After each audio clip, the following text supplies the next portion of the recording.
hate television. Hating television. Girls are hanging out together in a bedroom and I see no evidence of a pillow fight. And then the phone rang. It was a week ago.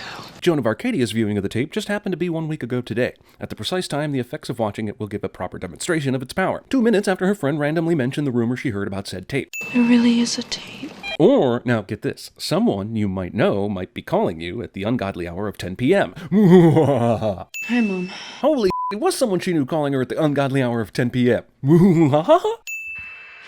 Even when the demon has a precise killing deadline, it prefers to mess with its victim first before doing the killing. Also, if Katie were outside right now, would the TV turn on by itself, with the static, or with the swimming pool? When the TV turns itself on to static twice in a row, either you done drank too much, or run, bitch! Becca, quit it!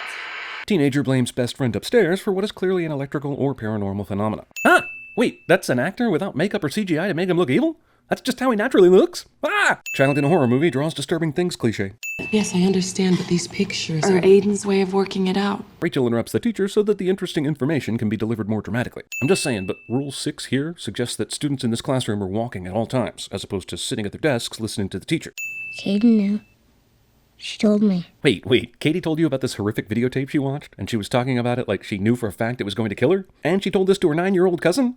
Maybe she deserved to die. I don't know. Also, considering what we saw at the beginning of the movie, with Katie just chilling with her best bud Becca, does this look like someone who's scared they're going to die at any moment? Good night, Rachel. Child calls character we've understood to be his mother by her first name, to further confuse the dynamic cliché. Have you seen my black dress? You mean your 9-year-old kid? Sure, he keeps tabs on his mom's black dresses. Aiden's mom walks around the house like this. It's great for us, sure. But the kid? No wonder he draws people buried in the ground all the time. And as it turns out, he did know where the dress was. He even put it out for her, which seems nice until you realize he went into his mother's room and took it without asking or telling her about it. Also, Naomi Watts isn't my girlfriend, wife, or even my mom in this scene. You alright, Dave? Sure, just did a wake for my recently deceased daughter. I feel just like that dude in The Sixth Sense. I saw her face. What was she doing in a closet? What tape? The one that kills you when you watch it. Oh, please.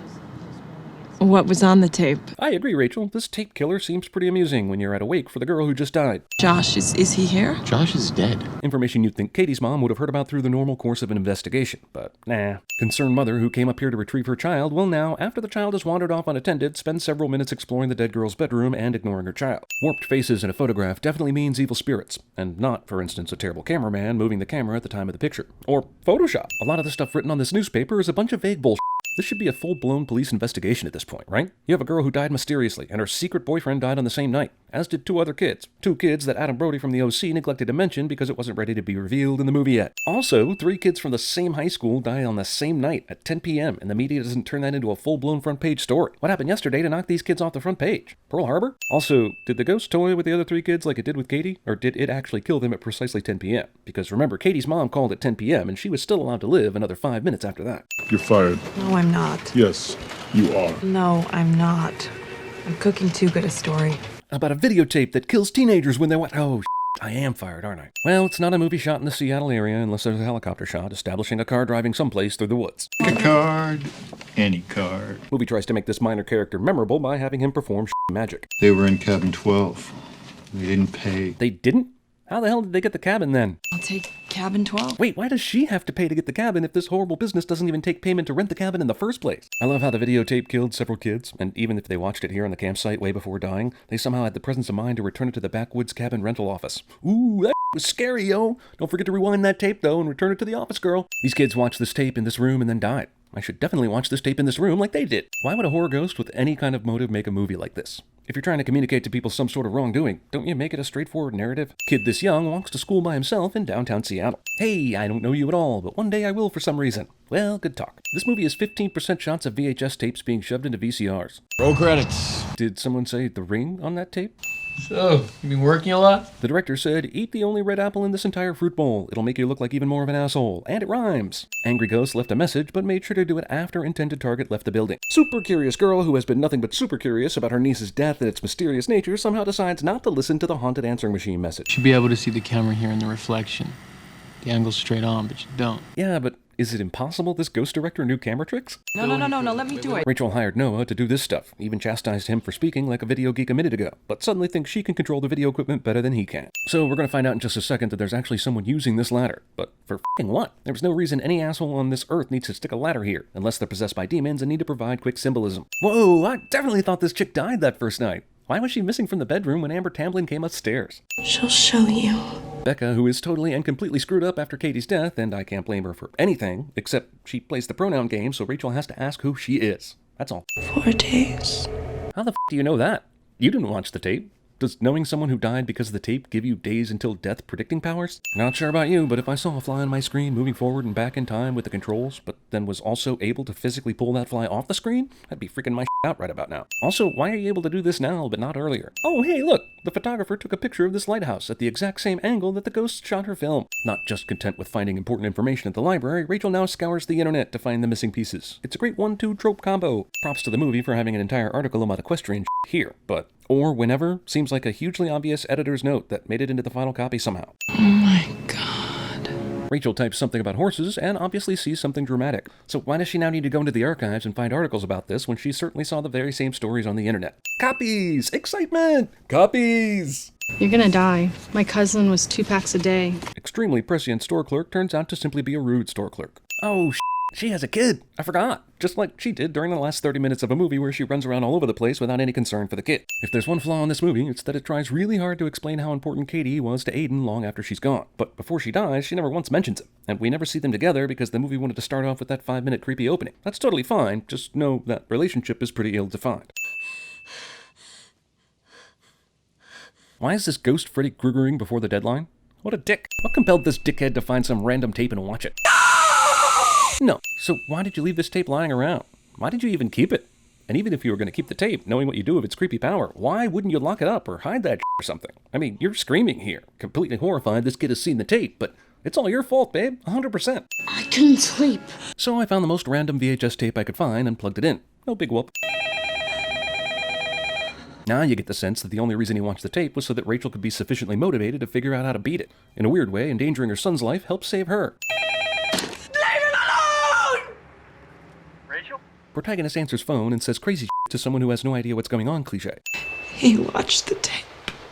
Rachel plays the pronoun game so that the guy from Britney Spears' Toxic video has to ask who the hell he is. Who watched it? Her son. Dun dun dun! But also, wasn't that already obvious? Rachel and I were... Yummy. Mom's told me that story. But you're goddamn 7 years old. Why would she have told you the story about her friends with benefits f***s? Before you die, you see the ring. Roll credit Sin completely lost its thunder when the guy from Torque said it earlier. Animals know something is f***ed up cliché. Somebody! Yeah, that usually works. Rachel graduated top of her class from the Prometheus School of Running Away from Things. When the horse died, it saw the ring. Need to see the records for a patient named Anna Morgan?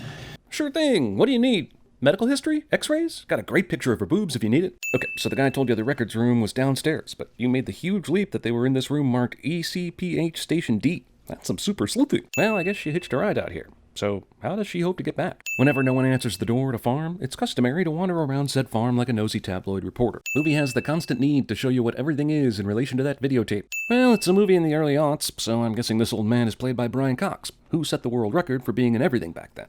You say he wasn't in Josie and the Pussycats? Think again, f***os, he's there. You're just not looking hard enough. I don't breathe anymore. Vasectomies will do that to you. I think it's a message from your wife. Jesus, Rachel definitely doesn't believe in easing someone into a tough conversation, does she? Terrible babysitter somehow manages to answer the phone while also missing the last 2 hours of psychotic images her charge has been drawing. Aiden, why did you draw that house? She told me to. God damn it, the pronoun game is fucking insane in this movie. She shows me things. Why does Samara show you things? Fucking why? Why are you the conduit for a little girl in a tape that you didn't see until yesterday? She lives in a dark place now. Also known as The Well, but it sounds scarier this way. Also, I am now going to forget that Samara shows you things and go about this investigation without asking any further questions, because convenience to the plot. See, when you live on an island, you catch a cold. It's everybody's cold. I'm just gonna let Naomi Watts in that. No offense, ma'am, but what the hell does that mean? You try and walk out of here with my file, and I'll be on you like white on rice. That's racist. Luckily, Noah's found a guy in this hospital who not only knows his story is bullshit, but still allows him to watch the video anyway, because f*** jobs. Let me ask this. Noah watched the videotape. Why did the ghost call Rachel's landline, instead of just calling him directly on his cell phone? Furthermore, this brings up another question. What if there is no telephone around when you watch the tape? No one answered my knock? Well, I'll just come in. I'm entitled. Luckily for the plot of this movie, the tape Noah was looking for just happens to be sitting completely ejected in full view so that Rachel can find it. Jump scare centipede. Rachel also decides, f*** it. I'll just watch the tape right here in the guy's living room. He's definitely not here because he didn't answer my knock earlier. So, movie inspires paranormal activity several years later. Daddy loves the horses. God, holy Jesus balls, that scared the shit out of me. If you have to do a jump scare, that is how you do a jump scare. Now I need to go clean my pants and take 1 cent off. He doesn't know what, Amara?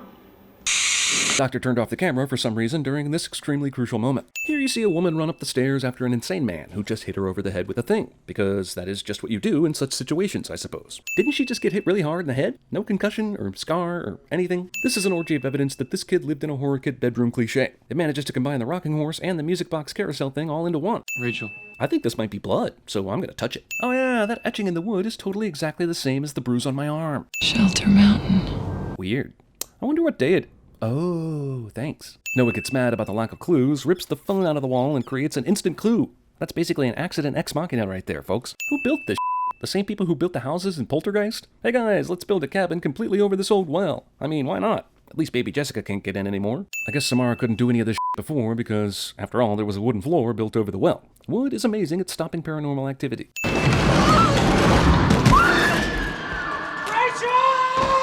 Yeah, no, she's dead. Rachel gets knocked unconscious by her fall, but somehow was able to hold her breath at the same time to avoid drowning, which is by rule a conscious decision. Has anyone in the history of film grabbed a fire hose and taken off running without running out of hose and falling hilariously?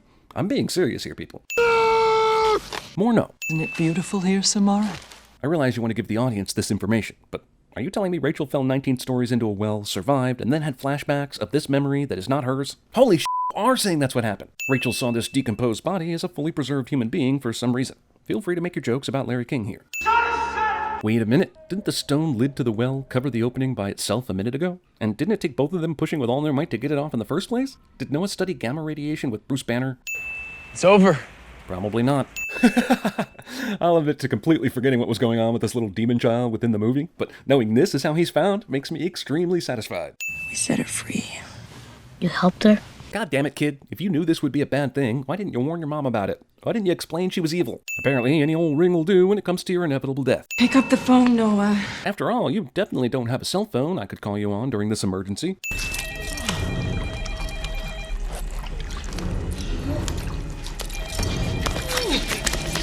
No one who dies in this movie owns a goddamn answering machine. Rachel prefers the I'm going to take in every last detail before confirming my baby daddy is dead method of discovery. Trust the filmmakers here. It's scarier if you don't see what made her scream. Go to your room! Now!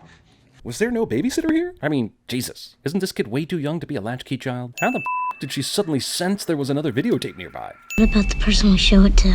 What happens to them?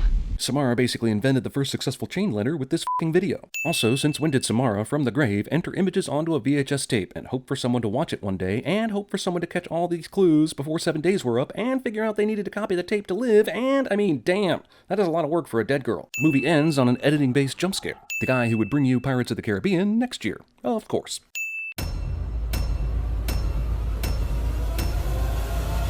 And we're sending our love down the well, all the way down.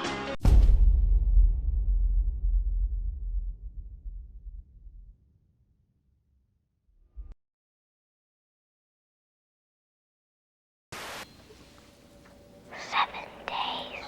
7 days is all she wrote. The kind of ultimatum note she gave to me. I just got out of a 6-year relationship, okay? That should help explain why I'm acting so weird. I just wanted you to know that. It's not you, it's me. I'm sorry. I believe you. Okay, I believe you. You've disappeared. Like everything else. Who else can I talk to? I'm lost.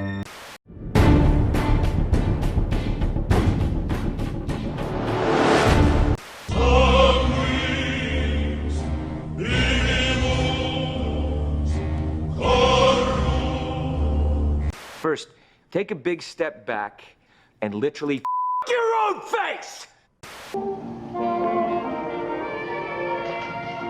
Precinct 6, Sergeant Allgood. Hello. Look, a man is assaulting a woman at 125 West 9th Street.